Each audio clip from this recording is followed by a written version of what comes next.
Up next on Inside ChampcCar, a look back at the Road America 8 plus 7 hour Enduro.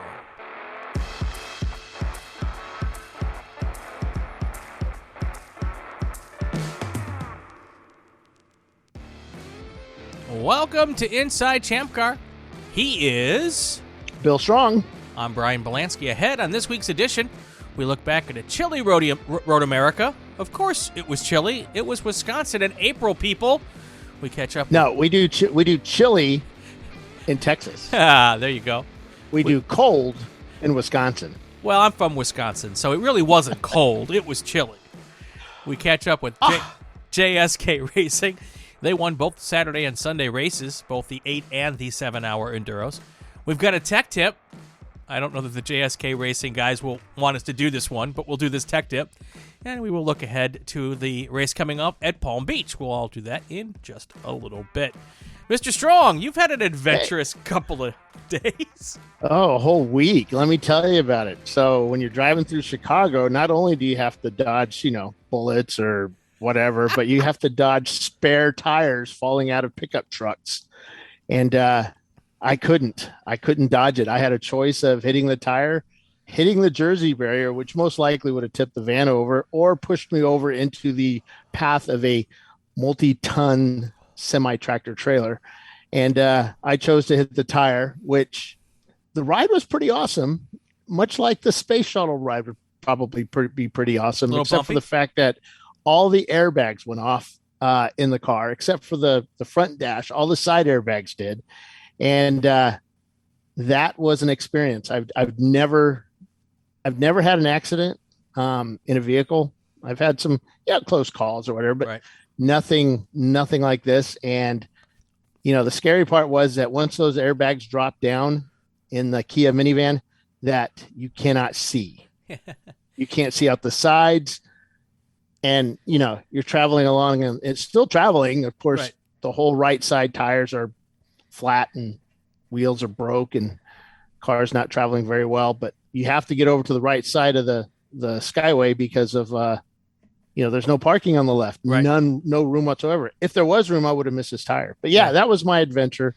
Getting I'm now a frequent flyer with U-Haul. There you go. So before I pick on you, you're okay, right?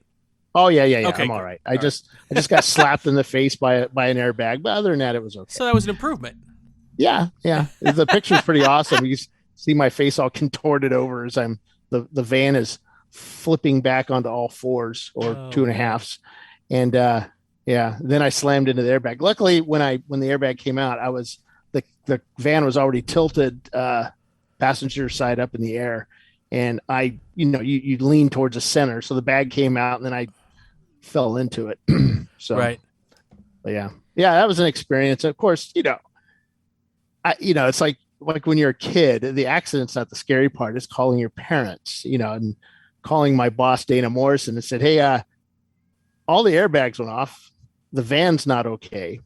I'm okay, but the van's not okay. But all they worried about me, but I was okay. A shock, I think. Sure. Well, eventually you got to Road America. Yep. And it was very cold. It was cold. Yeah. And I'd like to emphasize cold. It was windy and cold and wet. It's the wind, I'll be honest with you. The cold would have been fine. The wet would have been fine. But when you add the wind, the cold, and the wet together, there's nothing fun about that. I'm not whining. I actually enjoy that kind of stuff because it's a challenge because we have a lot of things that we have to do to get a race going. And one of them was, oh, crap, is this going to be a snow race too? Like, like Road Atlanta, but at the beginning. Because it did snow on Friday, right. Not much, and there was some snow on the landscape, but it was good. I think the beginning of the race on Saturday was a bit of a test for these guys, especially the guys with the high horsepower, right? Or any horsepower, I should say, rear wheel drive cars. Front wheel drive guys, really had no issue, or guys that showed up with fairly old tires. They may have had some issues as well. Interesting. I heard from I was lucky enough to get to talk to the guys from JSK yesterday as you were driving to U-Haul through the beautiful mountains of West Virginia. All I could think of was John Denver when you called me. I'm like, I'm going into the mountains. I thought I was going to be able to make it there a bit earlier to make the show, but my ETA was already midnight, and I really wanted to get home. It's it's Of course. 5 days away, and yeah, it kind of sucks, Well, especially and as it was I've 5 been days away away for how many weeks with now? a whole bunch of adventure that you didn't Yeah, you didn't plan on. So no, I get that. no. I get that. So And we have to get ready for our next race Right, too, so right. that's a big thing. So Saturday morning, y'all woke up and there was some of the white stuff on the ground. I hear. Yeah, and Chelsea was really freaking out. Chelsea paces a lot when she freaks out, which means that she was freaked out. But she did well. I mean, uh, you there's going to be adversity in a race. Sure. There's some races nothing happens, boring for us. But when you add weather in there to guys that want to go fast and have something to prove to themselves, that weather can cause issues with our race directors.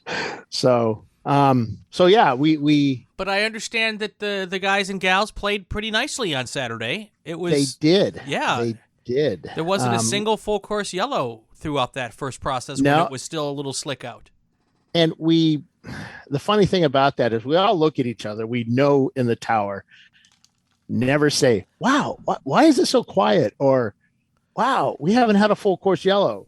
Or, even a minute from the end of the race, you never say that, because what's going to happen? Of course. Boom, full course yellow. That's Red like flag, in the news business, we there's two words that we aren't allowed to say. They're both 4 letters, and one is the Q word. Oh, that's a 5-letter word. Wait, Q101? No. We're not allowed to use the 4-letter word, the 5-letter word that starts with Q and ends with T. And we're not allowed to use the S word. That's a 4-letter word, starts with an S, ends with a W. Because the minute you use any of those words are uttered in the newsroom, something large will fall out of the sky. Oh. Yes, it's the kiss of death. It's Murphy's newsroom rules. Huh. So, Interesting. Yeah, so we try to avoid those as much as we possibly can. And, yeah, it's like basically the same thing in the tower. You just never say, wow, it's been a good race. It's been a clean race. Yeah. It's been quiet. What's up? Because you just said the word. You just said the word. Don't do that, man. You will get anything, anybody that I'm talking, the safety guy, the ambulance guy, the fire director, everybody up there will throw something at you. And plus, I think some towers actually have it like a swear jar for that. And it's quite expensive. I bet. It's like if you stand up and go, look, or wow, oh my gosh, that kind of stuff. That's when you really get in trouble. And that's the hardest thing for me to do, because I find racing exciting. And when you have the big one developing in turn 1 and you have a bird's eye view of it up there in the tower, you want to stand up and point and go, oh my God, look at that, 6 wide, and they're crashing everywhere. And if you do that, they will ask you to leave. Yes, they after will. you donate to their jar and never invite you back up there again. Yeah. You have to act like nothing's going on. Yeah, fun times. But when you're on pit lane, you can scream all you want. Exactly. And because nobody will hear you. Nobody hears you. That's right. That's right. So JSK Racing, they won the race in the 99 Nissan Maxima, followed by, this is Sunday. Let me go back to Saturday. Hold on. I pulled up the wrong thing. I did this yesterday too when I was talking with the guys. JSK Racing, the 99 Nissan Maxima, they still won both days.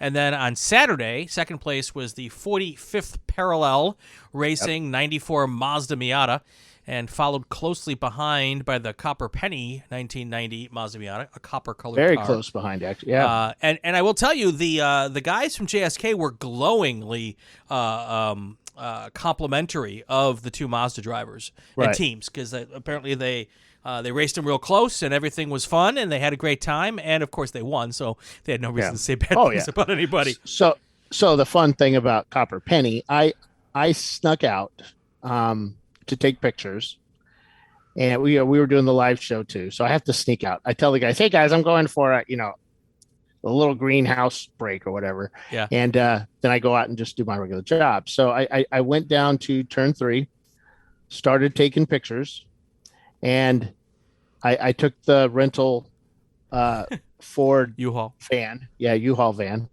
And drove down, parked next to a couple other cars in the grass. Now, remember that thing that happened earlier? Yeah. The wet weather. Yeah. The snow. No, I don't think we talked about it.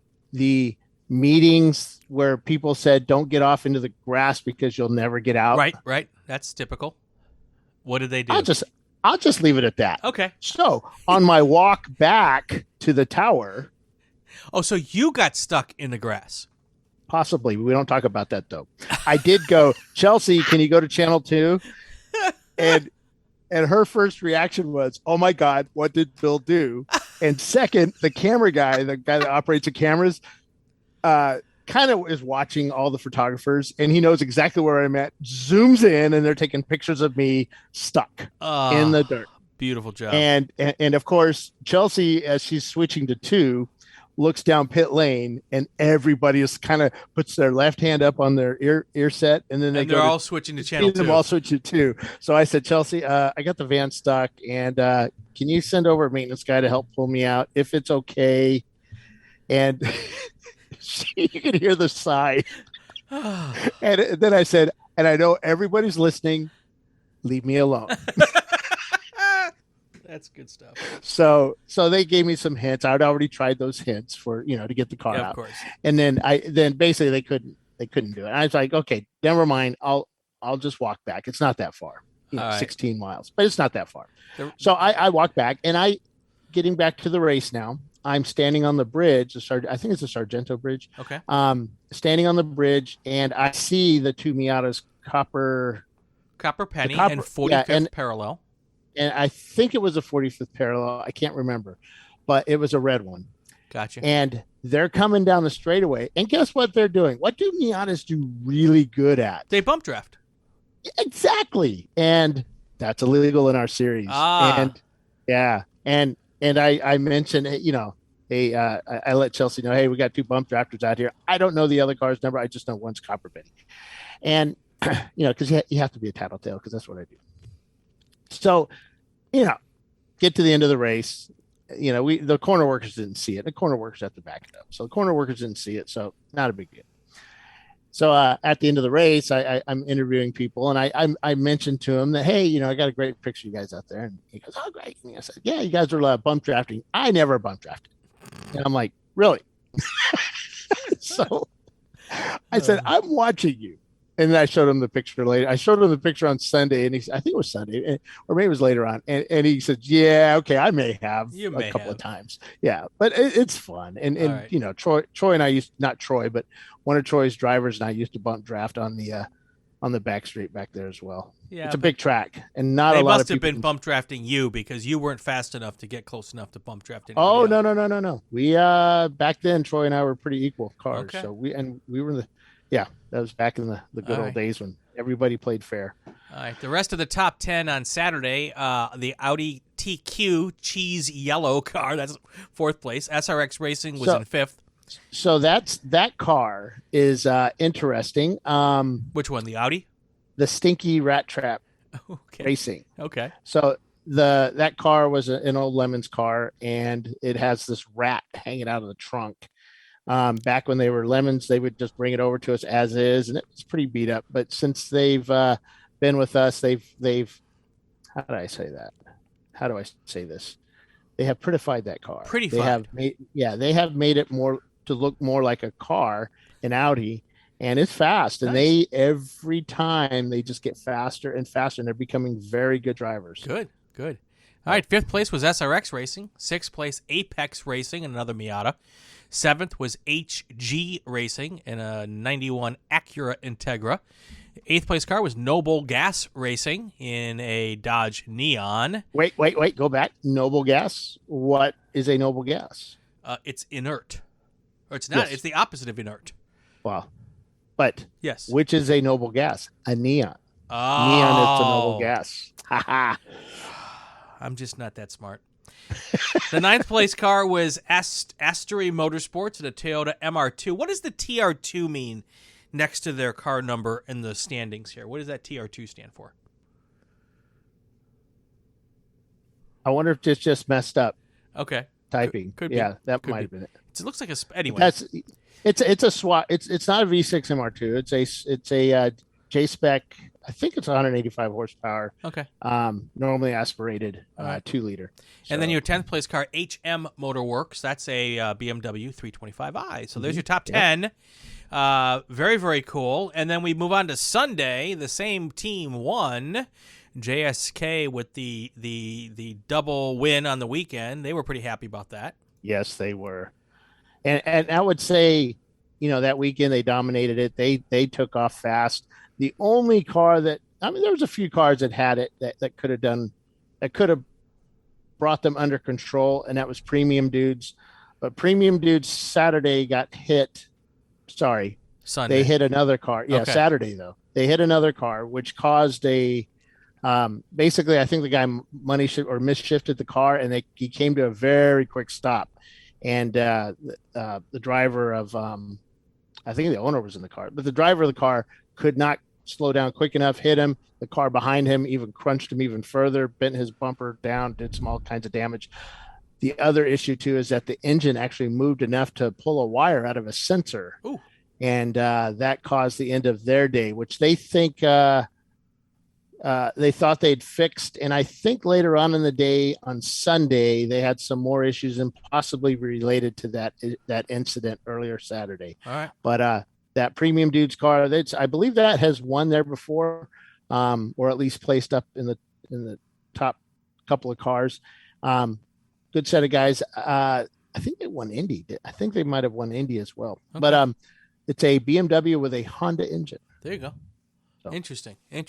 So on Sunday, the Noble Gas Neon finished second, followed by the Mazdas from Saturday, 45th Parallel and Copper Penny.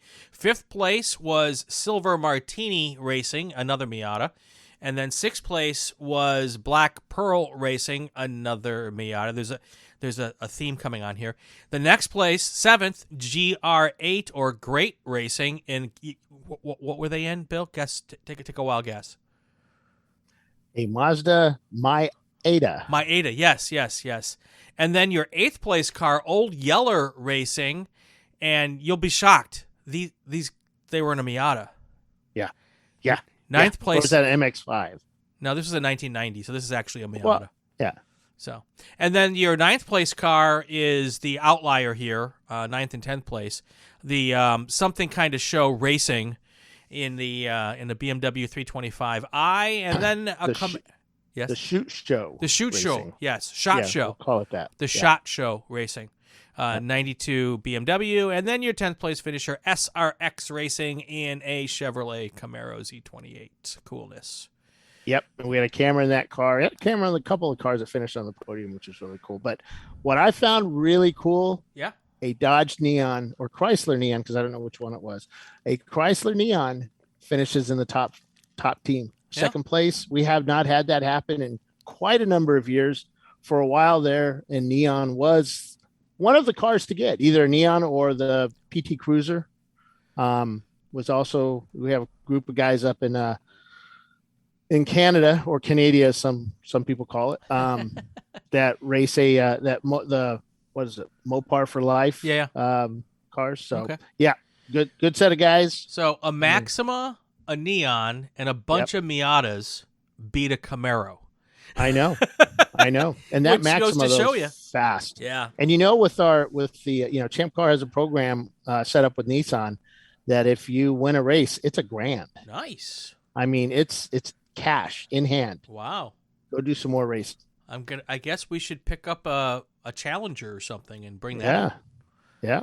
There you go. So, all right. But yeah, it's pretty cool. So I guess this would probably be a good time to hear from the JSK Racing guys. You were lucky enough you were there, I guess, and it's your job. So it really wasn't lucky. I was shivering. You talked with both the Saturday and Sunday winners. Not on Sunday. Let me preface this. So Saturdays, I may be a little out of breath because our tech guy, Andrew, hasn't really been to that track yet and set up tech at pit out. We always do it at the start finish line in the past. So I'm doing my stuff. I head out and I come out of the tunnel because I'm over in the tower. I come out of the tunnel And it's like, where's everybody? I look down and, curvature of the earth stuff, you can kind of see their heads, but that's all you can see. I'm like, Road no, America's please, not that big. please tell me no. Please tell me they're not down there. And I had to trek and it's all uphill. Yeah, it is actually in that direction. And, round things don't go uphill very well. Okay. So, and I had all my gear and stuff, but yeah, I'm a little out of breath here. So Bill excuses strong with the post-race interview. Here we go, folks. Hey, we have the winner here to the Road America 8-hour, the Winter Bender, JSK Performance and their Nissan. Man, it was a rough day today. You guys took off. You started pretty much in the back of the pack, and within 4 or 5 corners, you were in first. Okay, it wasn't that good. Maybe 4 or 5 laps, but that's a good exaggeration. It was pretty quick, though. That car is very reliable, very fast, and was awesome in the icy, wet conditions earlier. Well, yeah, so the conditions were really great for our car. I don't know if you've talked to other folks, but turn 3 was a disaster. All the rear drive cars, they get in turn 3 and I think get pretty spooked, which I don't blame them. But the rest of the track mostly was good. There was ice and kettle bottoms, so you had to be careful with your passing line there.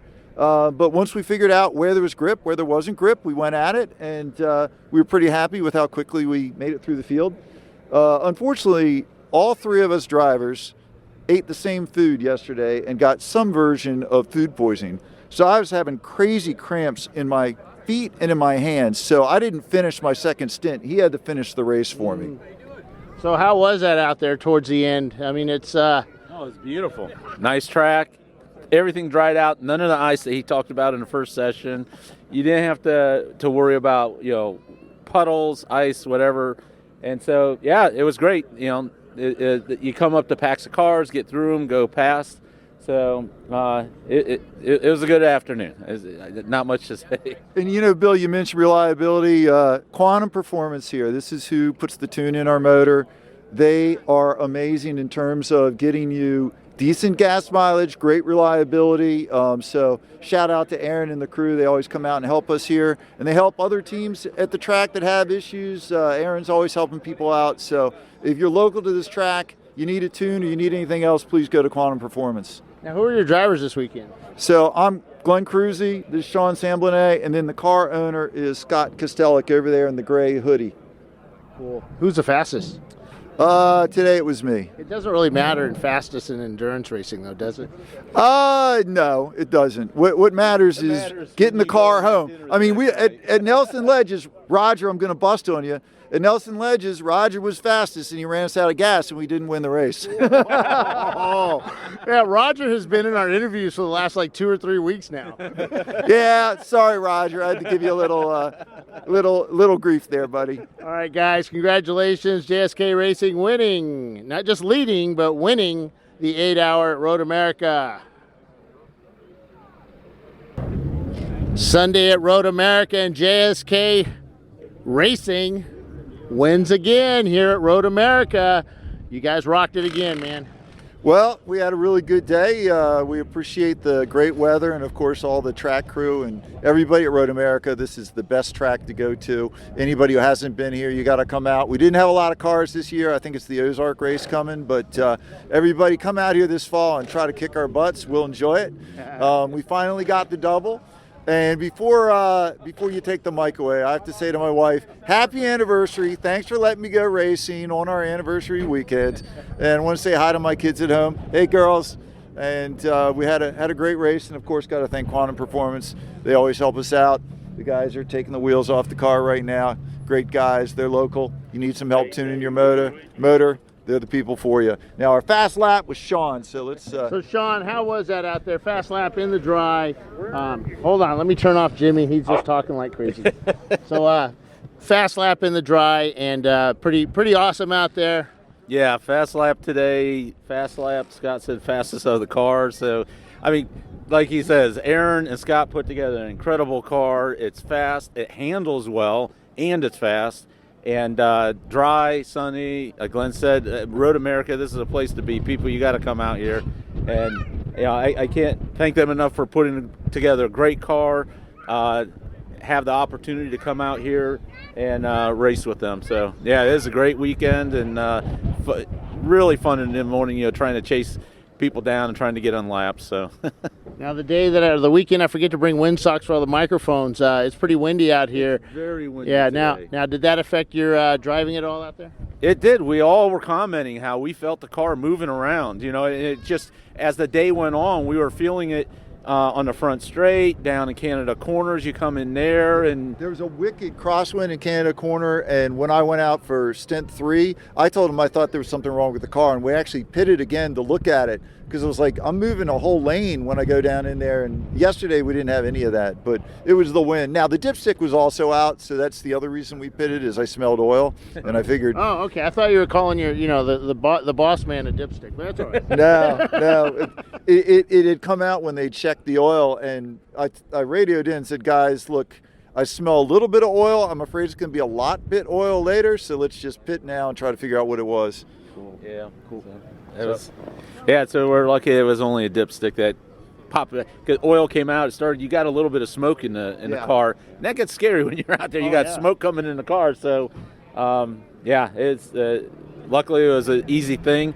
We did have to change a tire in the middle of the race too, because the first two stints, I was pretty hard on the tire. We hit something, took a chunk out so you could see the cords, and so we needed to change. But luckily that went smooth. Got back out there and finished the race with it. We'll let you talk to everybody else. Thanks, Bill. All right, guys, and congratulations, winning both days here at Road America.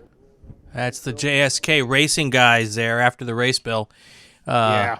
Pretty fun. One of the things they talked about, and we talked about it in length, well, not at length, but a little bit when we talked to him in the second segment coming up, was this whole idea that they had new tires this weekend that they'd never tried before. And the reason for that was they can't get their old tires because of supply chain issues. So they had to do a little experimentation. They had no idea how they were going to handle. And so they ran a different set of tires on Sunday. And the tire that went down, I don't think was a problem with the tire. I think they may have hit something. There's or ran over something. We're getting a lot of complaints from teams not being able to get certain tires, and it's usually the faster tires. They're just being all bought up now. What's in the country, and resupply is getting here, but it's very slow. And as soon as some come in, teams are buying them up in bulk. So, and it's not just, we use 180 or higher treadwear tires, and it's not just us, endurance racers that are buying them. You've got autocrossers and track day guys and, HPDE. So, it's kind of like toilet paper. People are scooping them up and just wanting to make sure they've got them, and maybe they don't even need them, right? Right. Exactly. They just sitting there pretty much like every part on a race car that I've bought over the last few years. Just not needed by hoarded. So, I love it. All right. Are we ready for our tech tip? Yes, we are. All right. Oh.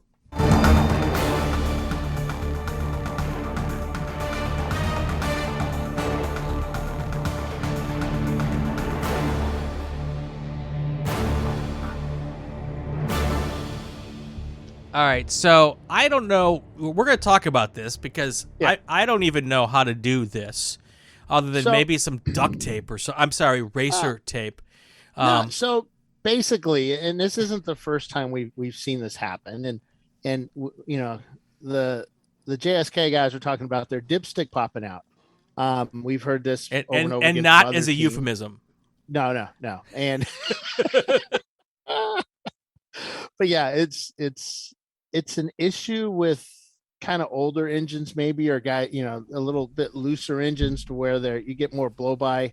God, they're just all over the place here today. Yeah. But you just get more blow by into the crankcase, and the air really has nowhere to go except the easiest way out would be pushing that dipstick out if you don't have proper breathing in your engine. Right. And a lot of the engine, especially the guys that keep them fairly stock, they're what do you call that? They're sealed. They're just they don't have huge breathers like the Chevy 350s. The V8 guys are doing stuff like that. So that dipstick can pop right out from the pressure, something happening, and so how do you retain that in there? Well, I can think of a couple of ideas. First of all, especially some of these older cars, right? These aren't. You might want to just take your dipstick out and make sure it's really clean, and also clean out the inside of the dipstick tube. Yeah. Because that can get gunked up. Yeah. And that's basically just grease, So if you clean all of that and you clean the inside of the dipstick tube, that'll probably help you get a better, positive connection right there. Well, also replace the rubber because, Right. a lot of us buy these engines from junkyards and it's been sitting in somebody's Right. car for 100 years where they never change the oil and things like that. So all those seals, the rubber seals for the dipstick tube, Right. they dry up. Some dipsticks have an oil seal on them as well. And maybe even it's worn with people checking the oil every, remember, there's still people out there that change their oil every 1,500 miles if it needs it or not. So they're probably constantly checking it. And, that just wears out. Is Right. it a wear item? Probably not. Right. But there's ways of keeping that dipstick in. You could do like I've had some old British cars. I think it might have been a Mini that had a little like a little hook on the Oh, yeah, dipstick yeah. that you pull out. Yep. And a little lip. So when you put it in, it would hold in. And in order to get it out, you had to kind of press that. Kind of like what used to be on the old automatic transmission dipsticks. They used to have a little hook lip kind of situation there. Yep. Yeah. So something like that, or even a piece of Velcro attached to something that doesn't move on your engine, that could keep it in as well. Right. Those get kind of greasy, oily after a while, but it'll work. Yeah. You could safety wire it, but then how do you check it? How do you check your? But you know what? Once the race started, we never checked the oil in our car, Right. unless Right. we forgot to drain the catch cans, Right. Okay. and then you start spewing. Gray Sure. smoke, blue smoke everywhere, and they call you the black flag you because your engine's blown, but it's not blown because Right. you forgot to do that. But you still need to check the oil. So, but yeah, it's Cool. there's teams that never do that, but there's also teams that they've put flaps on their hood Okay. because opening a hood is not as straightforward as you'd think. You have the hood pins, Right. and maybe you've got to find the guy in the car doesn't know where the hood release is, things like that. So. Well, the first thing you need to do is get rid of the hood release and just use the hood pins. Let's start with that. I would say no to that. And the reason is there's a lot of guys out there now, I know you guys are great car builders. Bill's shaking his head no. There's a lot of guys out there that are great car builders, but there's also guys out there that they need to really focus on other things and just slowly work into this, this stripping everything out of the car. Right. But yeah, sometimes that stock hood release is what you need to have, so you can save your windshield, your roof, your hood. So a lot of guys, they'll put a little a flapper door on their hood. They'll basically cut out a hole over the dipstick, right, and then just put a piano hinge or some sort of hinge to where they can close this little door. And if they need to, they just plop it open, reach their hand in, check the oil, and they may even have another door to fill the oil too, which is really cool. Nice. So it's things I'd never thought of doing, but a lot of times we never even had our engine lid on because it's in the back of the car. So it's pretty cool the way they do that. But yeah, just hold those dipsticks down, and that could help some issues. But if your dipstick keeps blowing out like that, you may have some other issues that you may want to look at. Of course, you really don't have time to do it during a live race, but it may be something you want to review later. Do compression checks and things like that. Could we have some rings going away? That's possible. Always possible. All right. Well, that was fun. When we come back, we're going to talk with the guys from JSK Racing. I have a lot of questions for them. Well, the problem is you're not part of this next segment, Bill. Sorry. I knew there would come a time. There would come a time. I'm and we were all sad, honestly. They were almost more sad than I was because I believe they wanted to pick on you more than I did. Oh, yeah. Yeah. Because the history here, I don't know if they've told it because I haven't listened to it yet. Okay. But, the last couple of times they've won, I've done interviews, and it was one of those, where my sound wasn't working, or I took pictures and the pictures, all you saw was dark shadows because the background was overloading the camera. And I just, this thing, everything happens when I talk to them. But this weekend, everything was worked great, except for the fact that I wasn't involved with the interview. Other than that I know you did a wonderful job. I know you did. I think we represented pretty well. So there you go. All right. When we come back, we're going to have the guys coming and talking to us, Scott and Glenn from JSK Racing. We'll do all of that next on Inside ChampcCar. Every race weekend, you don't know what's going to happen. But with ChampCar.live, all the action comes right into your living room. The ChampCar Endurance Series is North America's home to real competitive endurance road racing. And ChampCar.live brings you live, full race coverage with in-car, trackside cameras, interviews, and expert commentary. And ChampCar.live brings you live, full race coverage with in-car and trackside cameras, interviews, and expert commentary. Check out ChampCar.live on the web, subscribe, and ring the bell so as not to miss a single minute of the action. It's fun, free, informative, and it's just a click away. ChampCar.live. Come check us out. We bring you a front row seat, but you'll only need the edge.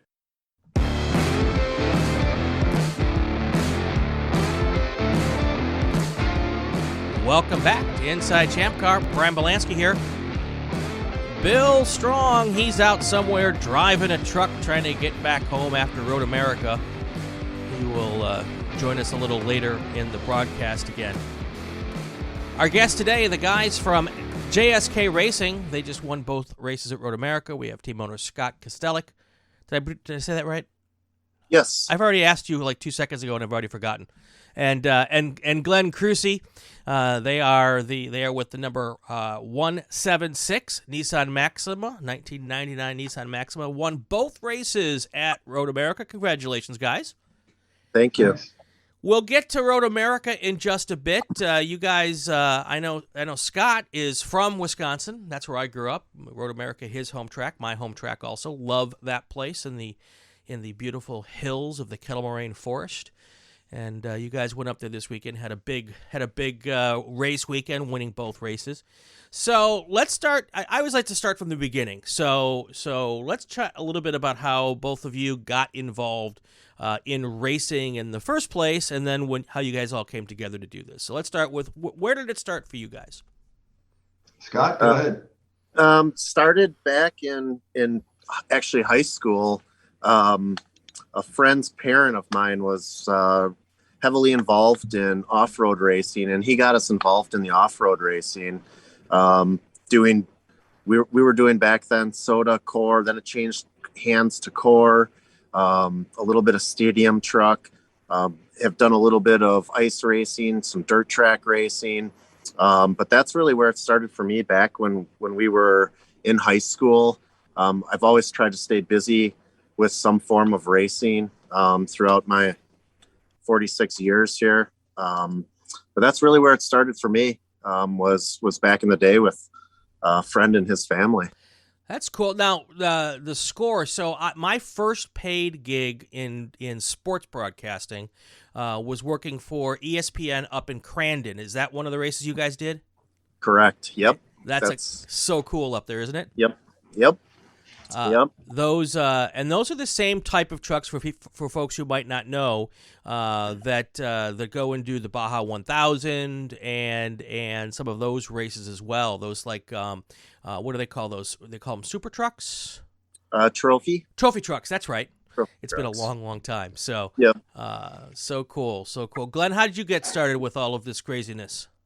Well, before I jump into that, it occurs to me that, Brian, I was probably listening to you doing the broadcast, commenting on Scott driving in the race, because I loved watching those races back in the day. So all of those sanctioning bodies you guys mentioned and tracks you were mentioning, that was a good way to spend a Saturday or a Sunday for me, is watching all that stuff. I've never driven any of those trucks. I drove a Baja buggy one time, but that doesn't even count. But yeah, definitely it was fun to watch. What was cool is I wasn't actually the announcer for those. I was, because I had a background working in building cars and I was a TV guy, I was the person who was crawling into the trucks and out of the trucks before and after the race to install the cameras. And, okay. And so they wanted someone who the teams wouldn't freak out because I was crawling all over the inside of their trucks. At that point in time, I was a much tinier human being, so I could do it fast and get in and out. And, we had probably, a half hour per truck to put them in. And then afterwards, they all wanted to go home. So I had like 8 minutes to get the stuff out of every truck. So it was pretty cool.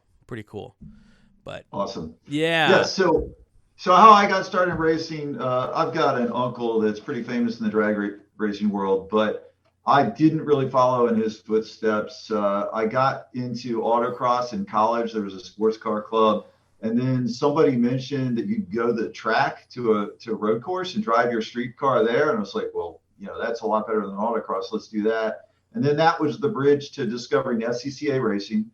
So I did a fair amount of SCCA racing and did some endurance races with the DC region with my buddy Sean, who is the third driver with us this weekend. So Cool. Sean and I have been racing together now for about 30 years on and off. And I stumbled into ChampCar racing, I think a couple years after it started. So I wasn't one of the original Champ guys. I read about it somewhere on the web and said, I gotta get into this. So did you ever do the 12 hours at Summit? Not the 12. No, I was doing 4-hour races there. Okay.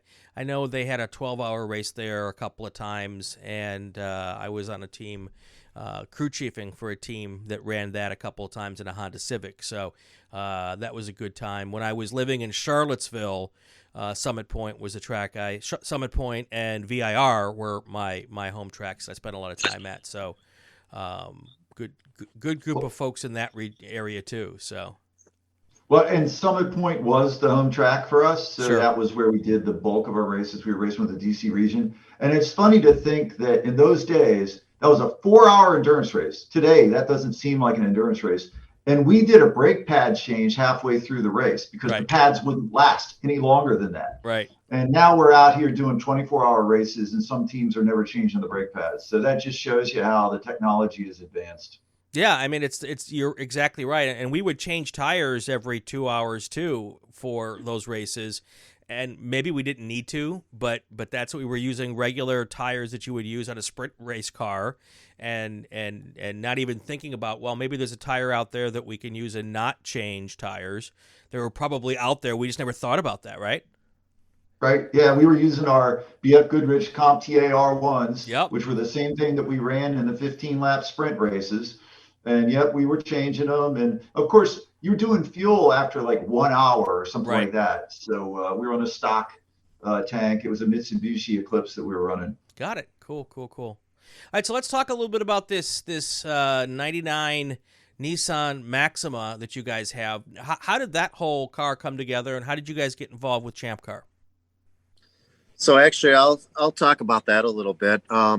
It's kind of an interesting story. So a good friend of ours that we ice race with, he puts on every year. He's a big farmer, and he owns a couple thousand acres kind of by Madison, Wisconsin. And after he harvests his beans, he puts on a circle track race in one of his fields. It's anywhere from 3/4 of a mile to a mile. And it's a pretty famous race called the Jolly Nationals. And basically what it is, it's a big weekend festival. Everybody brings their toy haulers, campers, and you basically run what you brung. Sure. And we picked the Nissan Maxima, front wheel drive, figured it had good traction, put a cage in it. And another friend of ours stopped over while we were building the cage. And he said, "Oh, you guys can't use that car. It's too nice of a car for the Jolly Nationals. You guys got to go up and watch the ChampCar races because this is the perfect car for it." So we spent a weekend up at Road America watching ChampCar, and then changed our direction and said, you know what, we're going to build it for ChampCar. Cool. So that's actually, we kind of fell into the car. So did you ever ice race anything? Well, ice racing, yes, but the Jolly Nationals, no, we never did it that year. Yep, because we had the car caged, and we knew that following year we're going to run it in ChampCar. Cool. And about how long ago was that? We started building the car in late 2013, and then 2014 was our first race. Great. At Road America. And you've been doing basically ChampCar the whole time? I guess back then it was still ChampCar, right? It was ChampCar back then. But yeah, that car's been campaigned since 2014. And what has the development of the car been over the years? You know, kind of where were you at when you started versus where you are with that particular car today? You know, not a whole ton has changed with it. The things that we've changed is just following the rule book, the larger brakes, being able to go to a 4-piston brake has been one of the changes. But mostly that's been the biggest change. We've switched from a 5-speed transmission to a 6-speed transmission for durability. But other than that, we haven't changed a whole ton on the car. There's just not a ton of aftermarket support for a 1999 Nissan Maxima. So we haven't been able to change a ton of stuff. Shocks and that type of things are very limited as to what you can get. It's pretty much OEM replacement. So there hasn't been a whole ton that we can change on this car. Sure. Now, I know some teams go and do crazy engine swaps and that kind of thing. Are you still running what basically came with that car? Stock 3-liter, yep. 6-speed transmission is the only thing that we've changed. Cool. Yeah. And other than reliability, has that given you any other kind of advantage with the 6-speed versus the 5-speed? I would just say reliability. The 5 speeds tend to be a little bit weaker. They can't handle the abusiveness of the constant shifting. That's Sure. what we were finding. So it's given us a reliability advantage, I would say. So is that? Go ahead. Yeah, the performance difference isn't significant. We had a race where we had to throw 5-speed in because we had a failure and we didn't have a spare, and it didn't substantially change how we ran. But as Scott said, we were just kind of careful with it because we knew it wasn't as strong as what we normally run, and we didn't want to blow 2 trannies in one weekend. Sure. That 6-speed, where does that come out of? That's a Nissan Maxima. It's just a newer generation. Okay, cool. Yep. Cool. All right, so let's talk. I mean, Road America this weekend. When Bill told me that y'all were going to go race in April at Road America, I've been at Road America on Memorial Day weekend and had it snow. So I know that Road America can be, let's say, challenging weather-wise in April. What was the weather like this weekend? So Sunday was a decent cold weather racing day. But Saturday was quite an interesting day. When we walked out of the place we were staying in Saturday morning, we had to tell each other, don't slip on the snow that's frozen on the steps. And we got out to the track, and they had a blower that was trying to blow snow off the track. And for folks that didn't see any of the broadcast, we're talking about a 1/16 of an inch of snow. We're not talking about any serious snow. Right. But there was still ice because it had gone well below freezing overnight. I think it had gone down to 28 or 26 or something like that. There was still ice just after the bus stop, sitting where that puddle always develops there. And there was a lot of pseudo ice in various places around the track. Turn 3 seemed to have a mix of ice and spilled oil. And so the first laps, everyone was probably 30 seconds off the pace. And you saw cars fishtailing a lot, and just kind of everybody really worried that they were going to be the first guy to find the tire wall, which was amazing because then we had no yellows. That race on Saturday had so few yellows, I thought the Flagtronics wasn't working. But it started with really slow lap times, and our car is good in mixed conditions.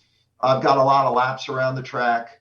And so we made really good time in that first stint. And our primary competition in this race was premium dudes. There weren't so many of the top cars at this race like you would normally pull in. Normally there's 8 or 10 cars that are good shots at the top step. But at this race, premium dudes was really the main one we'd identified.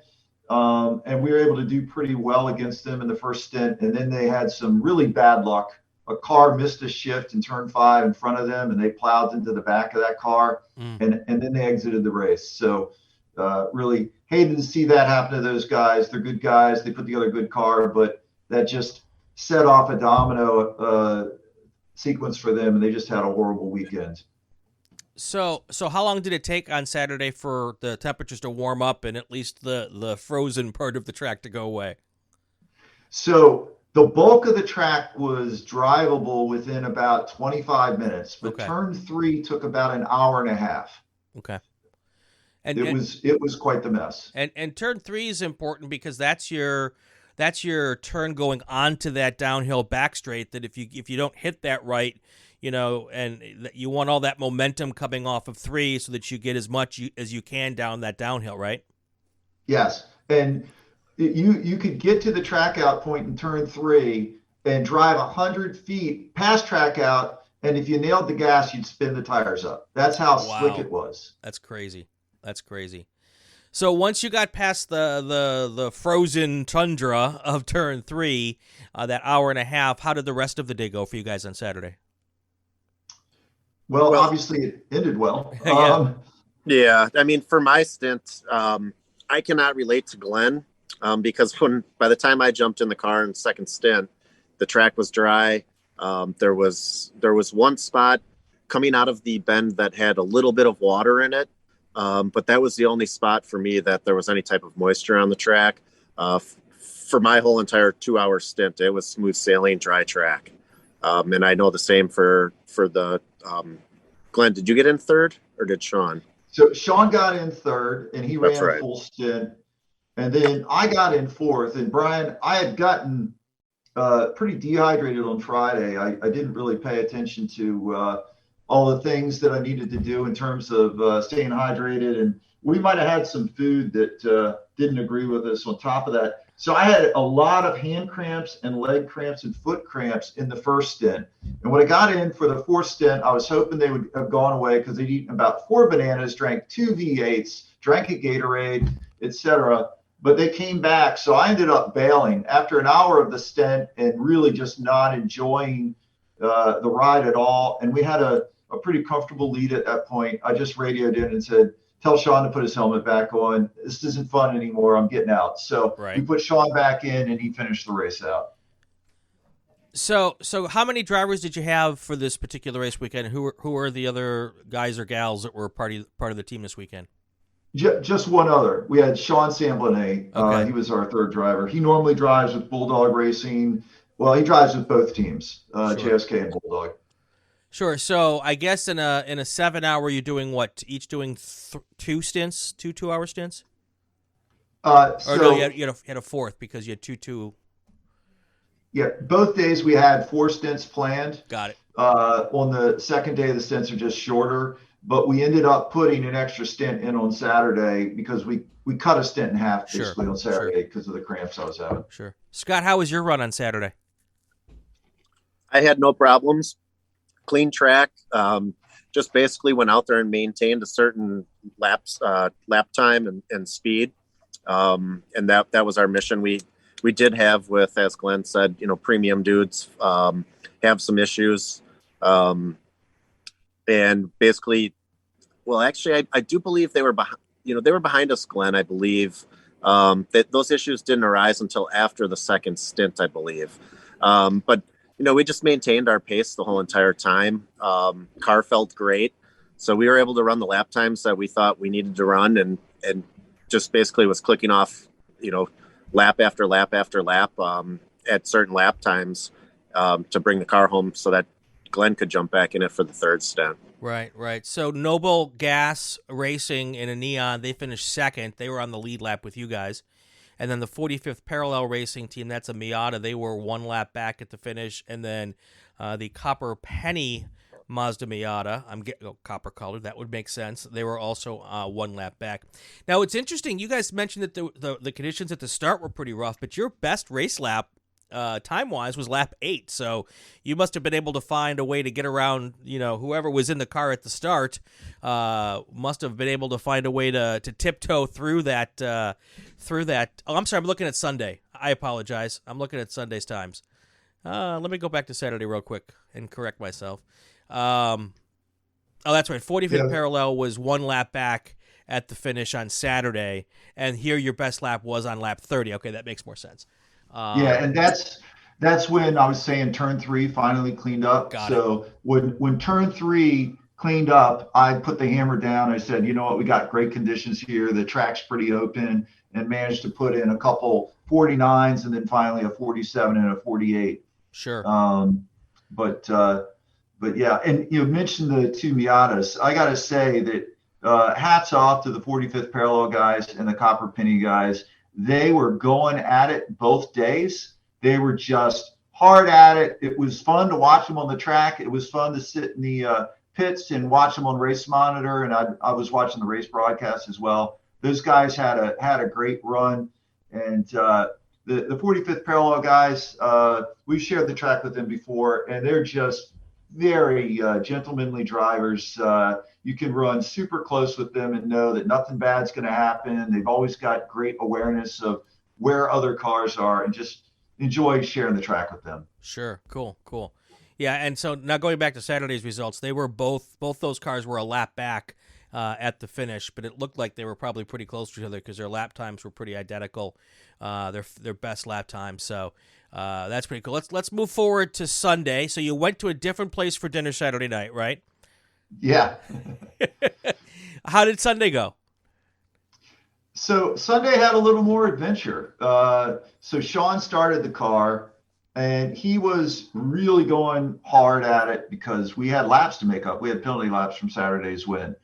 And so we basically, told him go 11 tenths. And we had started in the first position by luck of the draw. Saturday we started dead last, so Sunday we started dead first, or whatever the expression for that is.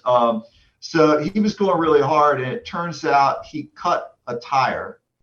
And so when we pitted, we discovered a couple chunks missing from our front left tire. Of course, the most important tire is the one that he cut. Of course. But we didn't have time to change it. So we sent Scott out and said, Scott, just tell us if you start getting a vibration or something like that, because we're going to need to pull you in, because that means your tire is going away.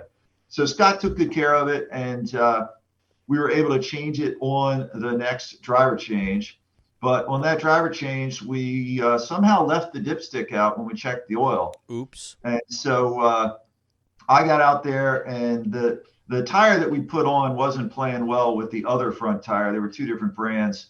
And I'm smelling oil, and I radioed in and said, guys, I really think we've got a problem here. And there's a little argument about whether or not we should pit the car. But ultimately, I decided today's not the day I want to die spinning my own oil. So I came in, and the team found the dipstick problem super fast. I barely had the car stopped.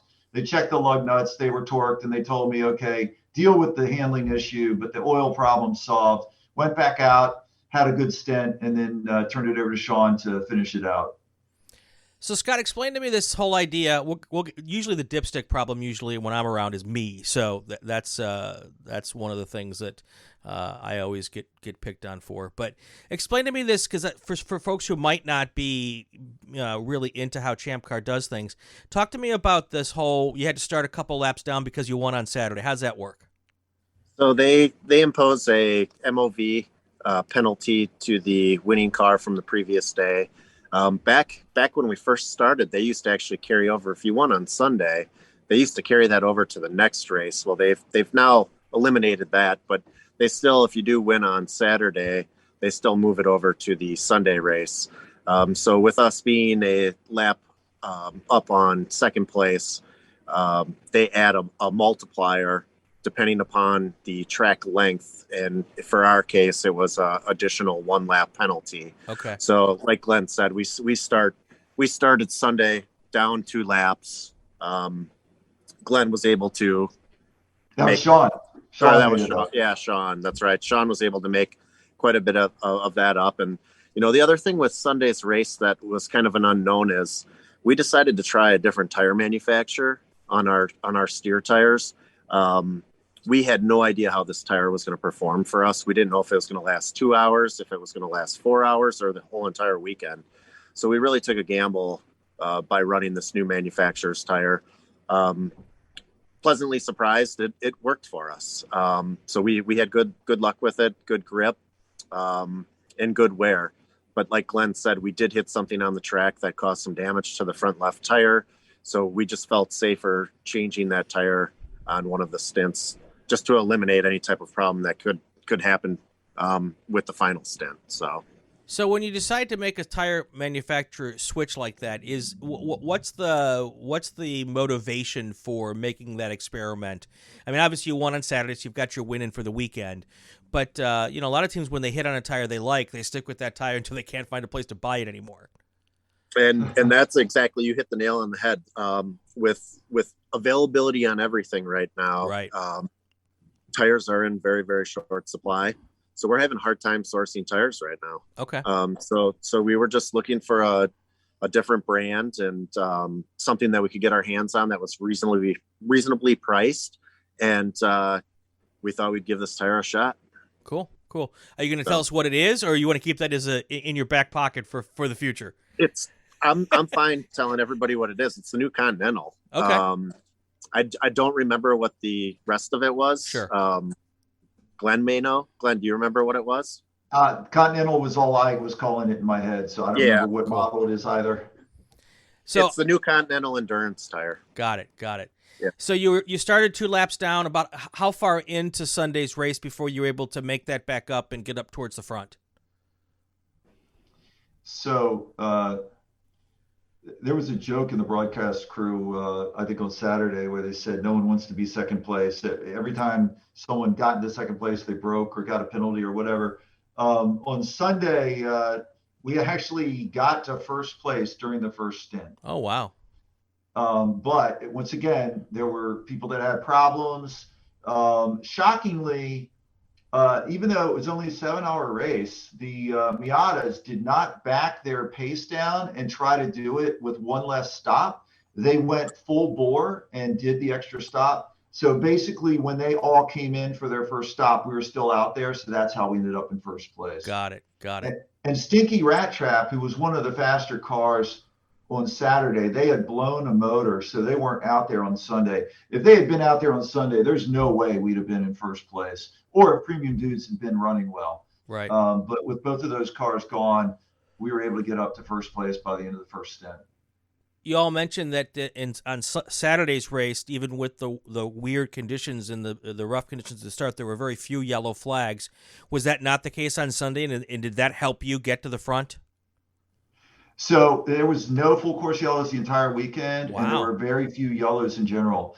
I think it comes down to the field was probably 40% our normal number of cars. So that's a big track for 30-some cars or whatever it was. And so, yeah, the yellows were almost non-existent. Yeah, I suppose with 4 miles and 30 cars, I'm seeing 25 on Sunday. That's a pretty good spacing so that even if you did have an issue, you could probably pluck a car pretty easily if there's a problem without having to go full course. If you had double those cars, it might not be so easy, right? Right. And Road America is probably the best track in the country doing hot pulls. So they don't go full course yellow unless the track's blocked for the most part. Cool. And so when you had a couple cars break down, they did a hot pull and you had a local yellow, maybe a lap or two, and it's done. Cool. Scott, how was your run on Sunday? Once again, it was pretty flawless. Tires were a little chewed up after Sean ran hot for the first stint. I let the tires cool down a little bit and then was able just to click off my laps. And, like Glenn said, there was a couple yellows, but the safety crew at Road America was able to pull them off the track quickly. I do not believe during my stint at all there was more than 2 flag stations that had yellows at one time. For the most part, I believe it was 1 flag station may have had a yellow out. But other than that, it was smooth sailing. So how many approximately races do you guys do a year with ChampCar? It's I had a major back surgery about 10 months ago. So that put us out. I was dealing with some back issues for quite some time. That put us out, but usually we're good for 4 races a year, 4 different tracks a year. What is it about ChampCar that keeps you coming back? I guess you said 2014 was your first race with ChampCar. What is it about racing with ChampCar that keeps you guys coming back every year? I love the competition, but I also love the camaraderie. I love my teammates, all of the people in the pits, walking around the pits, meeting new friends, sitting down, having a beer with everybody, just talking about the race. That's the one thing. The racing's fun, but I enjoy the people more than the racing. And picking on Bill too, right? Exactly. It's tough having him not here. He's my my right hand man, and I always it's always good to have someone who you can pick on for the broadcast. But no, so Glenn, tell me what your thoughts are on the whole ChampCar thing, because you come from the SCCA world, and I don't see a ton of crossover between SCCA drivers and ChampCar drivers, and I'm an endurance racing guy. I love endurance racing, and that's what's gotten me intrigued about ChampCar. But what is the romance for you with ChampCar?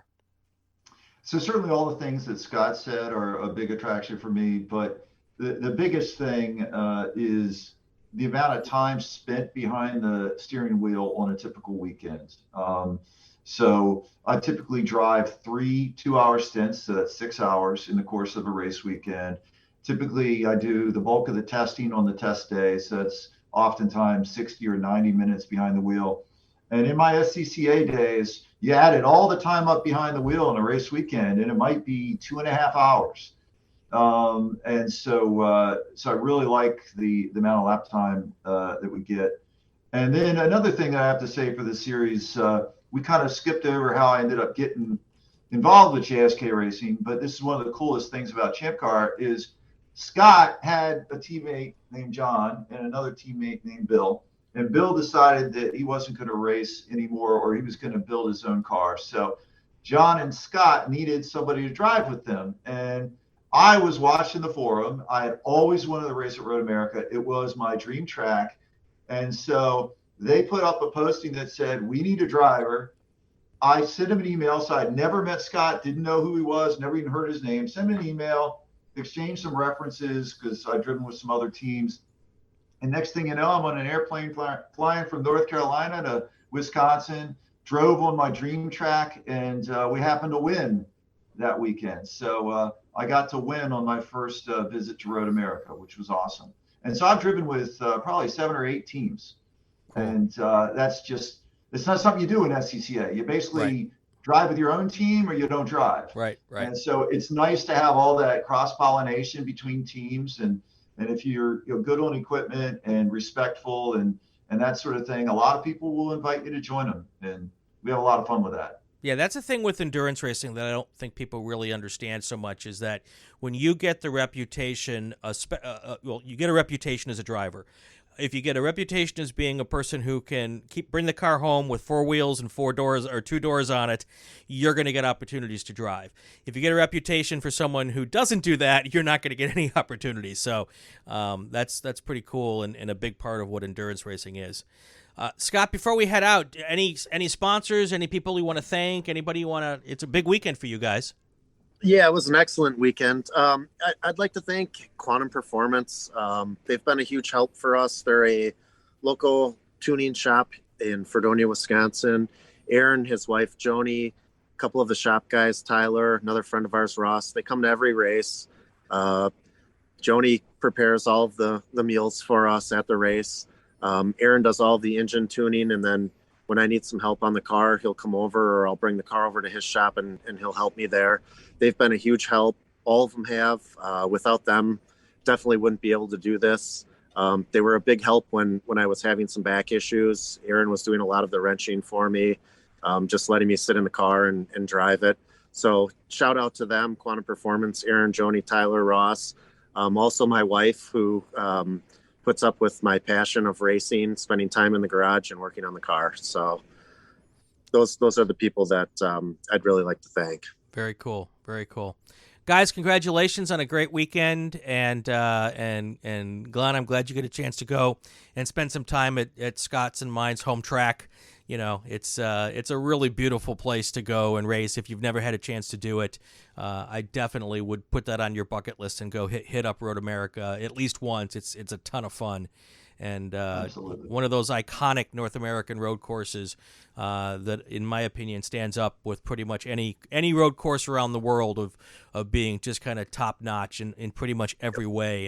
And even now they've done so many improvements over the years. In the last 5 or 10 years, it's really, really become a fantastic, even more fantastic place to race. So, good job, guys! Congratulations, and I look forward to hearing about your exploits and whatever races you've got coming up for the rest of the year.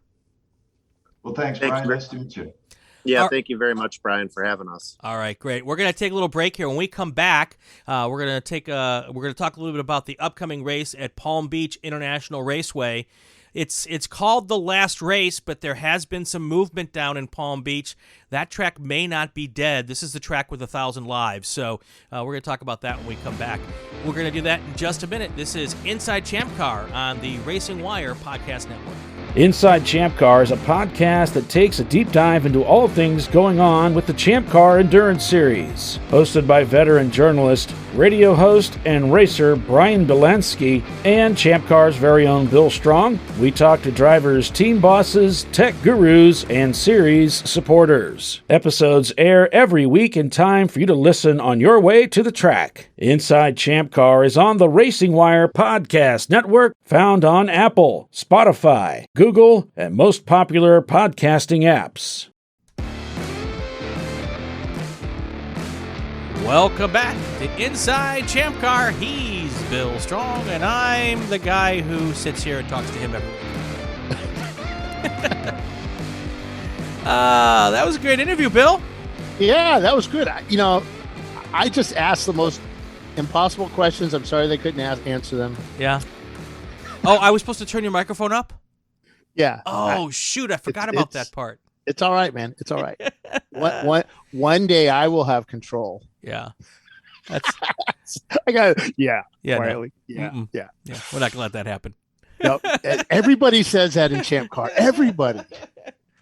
I'm sure you would do a spectacular job. I would give everybody free radiators. Oh my gosh. All right. So speaking of radiators, I don't know where that segue came through. I don't know. But Palm Beach coming up in, what is it now? This will be Tuesday or Wednesday of next week, right? Yeah, it's actually this will be on Tuesday. This is released this comes out Thursday, morning, so yep. This coming Tuesday yep. Is the It's an odd day, but it was the only day we could get, and they are closing that track down. Are they? You say that. Mm. Yes. My sources say it's a done deal. Okay. And the reason I question is because the apparently the new owners really want to put something very different there, and they have yet to get the approval of the zoning board to do that down there in Palm Beach County or whatever they call it. Well, and you say that they wouldn't give the approval, and it's such a major operation that they're going to want to put in there. So it's going to create an absolute ton of traffic. You've got a 4-lane road going in from West Palm and east, but most of the traffic comes from West Palm. And then you're going to have an absolute ton of semi tractor trailer traffic coming from the north on a 2-lane road, one way each way. And that's it. It would cut that everything from 95 north would be coming down this 2-lane road. Right. And there's just no way it would, there's cows out there, and, cows don't lay eggs when tractor trailers are around. I think somebody told me earlier. So, wow, you did, and I'm not a farmer, so no, but you live in farm country. Yeah, but my kids know to go to my wife for the farm questions because I just look at them blankly. I have no clue what that is. It's got tires, big ones, and they're probably expensive. But yeah, it's all about zoning, and there's folks that have tried putting in bids for it, but I don't. They want to make it a convention place where people go for concerts, but there's no potable water out there. Right. There's also a top secret Raytheon missile place. They make all kinds of secret stuff. They'd probably have to kill me for saying on the show, but it's just one of those things that you not just anybody can go in there. Right. But so yeah, I do understand there is a competing bid from a place, a group that wants to keep it a racetrack, but it's not as much money, and but that bid doesn't need any zoning changes. So no, we'll see what happens. And they were going to do something with Pitbull. I don't know what that is. That's a dog, right? I don't know. No, well, it is a dog, but I don't believe the Pitbull that you're referring to is a dog. That's a singer of He some is a sort. singer. Yes. Yeah. Puts So- on a great show, by the way. Yeah, I haven't seen that. Gonna have to get you out and do some more hip stuff, Yeah, Bill. just racing. That's all I do. Yeah. Well, he owns a race team. Oh yeah, that's right. He does, doesn't he? He owns a Yes. race team. So. But yeah. All right. So what do we need to know as far as the actual race coming up?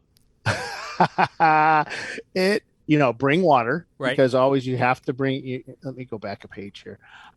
You have to bring in your own water, drinks, food. I think there may be some food there, but mostly just bring it. Remember 96 dB. That's a rule at every track for sound. Every car has to have a muffler. We will have Flagtronics there, as you can't see it, but the big units are actually charging on my kitchen counter, and my wife walks by every couple of hours and just gives me the look like, why is this stuff on my counter?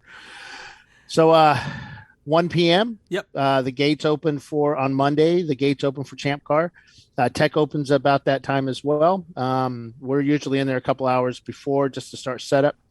Once we're ready, the folks will allow everybody to come in. 5 p.m. pit lane opens for the race setup.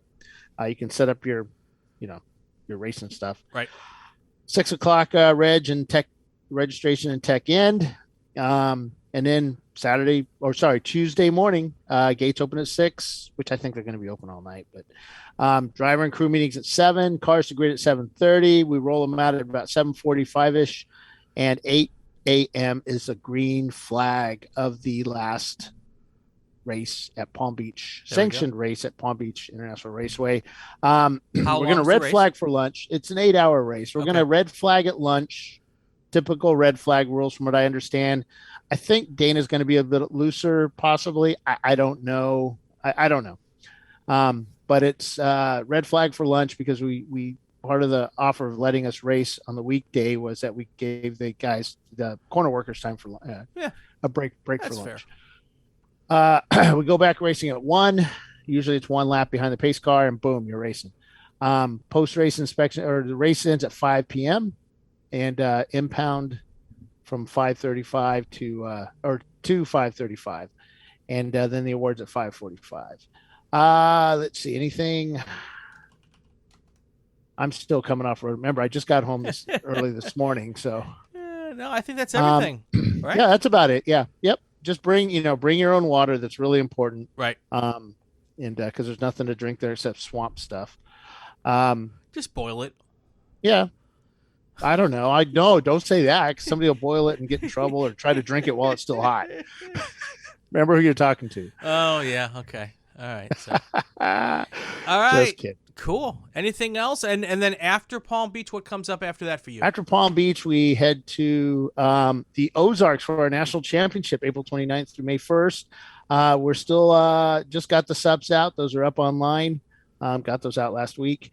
And all the stuff is there. The only thing I didn't put in the subs was in our contract. There was a statement that said no opening alcohol or beer, because some people told me, what, beer? No, alcohol is beer. No opening up alcohol 1 hour after the race ends, until 1 hour after the race ends. Oh, that's interesting. Yeah. It's Missouri. It's Missouri. Yep. Yeah. So they have a lot of rules.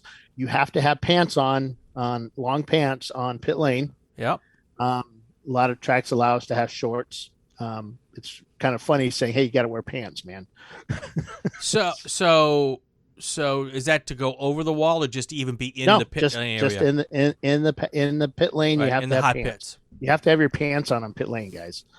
All right. So, all right. Well, there's a lot of little different things on, little tweaky things like no children on pit lane. Sure. And typical stuff. Well, but it's a brand new racetrack, right? Yes. So brand maybe spanking those will get relaxed over time, but maybe. Yeah, you don't know. But anyway, cool. Well, I'm looking forward to, and that's going to be a TV race, a ChampCar live race, right? We think so. We don't, pending defining on how much internet space you've got, bandwidth. Yeah. Pending And bandwidth we work on cellular, whereas a lot of other series work on either radio or fiber. Right. And until I get a bigger vehicle where I can carry spools of fiber, which, I don't even have a vehicle now, so I don't even know how I'm going to get places. But we work on cellular, so Cool. we have a little different infrastructure set up. So All right. Well, I'm hoping you have enough Hopefully it's cellular set up. signal because I'm looking Yep. forward to seeing, because I've never seen even anything from Ozarks. So I'm looking Nope. forward to seeing that racetrack for the first time. And just so folks know, we have 22 cars signed up for the Oklahoma Enduro at Hallett. Let's get some more. I know there's a lot of guys in Texas that want to go racing. Cool. Let's go. Hallett's not far from you. No, It's up in Tulsa. It's just up the street. Yeah. Yep. Just up the street. Although, It's just up the Texas. street from Texas could be a 12-hour tow. Yes. Yeah. But these guys do it. And That's true. they go That's what everywhere. happens when you choose to live in Texas. And I want to hopefully everybody's made it through these storms safe. I know we had a lot of storms in Texas last night, which was Tuesday night. Tonight we're having some more storms coming from Evansville all the way down, and of course Chelsea Vickery's in the Evansville area. She said that most of it had gone south, so I hope folks south, you're taking care, and hope you're okay. Cool. Yeah, we'll cross our fingers for everybody there. And again, hopefully everybody has a nice ride down to Palm Beach, or I guess everyone's coming down to Palm Beach. You probably don't have many I don't coming know. up. There is. There's a bunch of guys that are down in the Miami, Fort Lauderdale area. Okay. So we have a lot of racers down there. All right, So cool. Florida's one of our biggest membership states. Nice. Which surprised me. So yeah. There you go. All right, Bill, anything else before we head out of here? Stay safe. Stay safe. Works for me. All right, that's going to do it for another episode of Inside ChampCar. If you liked what you heard, subscribe to the podcast so you won't miss any episodes. Also, it'd be great if you share it with all of your friends on your social media channels. You can comment on the ChampCar Facebook page, especially if it's a good one. If it's a bad one, just put it on Bill's personal page. I can give you that information. We have new episodes every week. For Bill Strong, I'm Brian Belansky. This is the Racing Wire Podcast Network.